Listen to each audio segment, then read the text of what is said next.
రాజశేఖర రెడ్డి అనే దుర్మార్గుడు వెటకారాలు మాట్లాడి తెలంగాణను కించపరిచిన రాజశేఖర రెడ్డి పావురాల గుట్టల పావురం అయిపోయింది.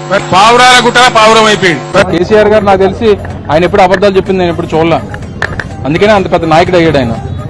సో డెఫినెట్ గా కేసీఆర్ గారు చెప్పారంటే ఓ రకంగా అది అందులోని వాస్తవం లేకుండా ఏం మాట్లాడరు, వాస్తవాలే మాట్లాడినట్టుగా కనబడింది.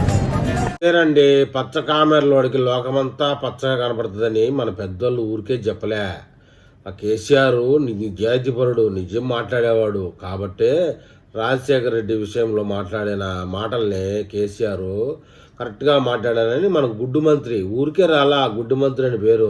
ఇలాంటి గుడ్డి మాటలు మాట్లాడుతూ ఉంటాడు కాబట్టి గుడ్డు మంత్రికి ఆ పేరు వచ్చింది. కేసీఆర్ ఒక్కడే నిజాయితీగా మాట్లాడతారు. ఇక రాష్ట్రంలో తెలుగు 2 రాష్ట్రాల్లో ఎవరు నిజాయితీగా మాట్లాడరు.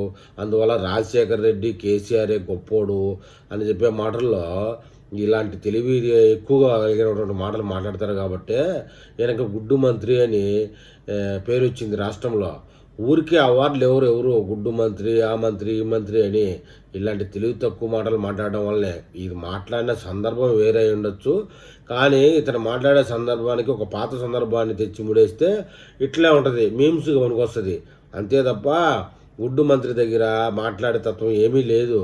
కేసీఆర్ ఒకప్పుడు రాజశేఖర రెడ్డిని ఎదురుతాడు, జగన్ని ఎదురుతాడు, అటు ఇప్పుడు చంద్రబాబు నాయుడు ఎదురుతాడు. ఇంకా అందరినీ తిట్టే నోరు ఉండదన్నట్టుగా ప్రతి వాళ్ళని తిడుతూనే ఉంటాడు. కానీ ఇవాళ ఏదో ఒక సందర్భంలో రాజశేఖర రెడ్డిని పొగిడాడని, అబ్బా రాజశేఖర రెడ్డిని పొగిడాడు, మంచోడు, నిజాయితీపరుడు, నమ్మాలి అన్నాడు. ఈ మాట గత కాలంలో రాజశేఖర రెడ్డిని తిట్టినప్పుడు వీడియో క్లిప్పింగ్ ఇది. ఆ వీడియో క్లిప్పింగ్ ఇప్పుడు దీనికి మ్యాచ్ అవుతుంది. ఆ విధంగా టీడీపీ యాక్టివిస్టులో కౌంటర్ ఇస్తాడని మరి.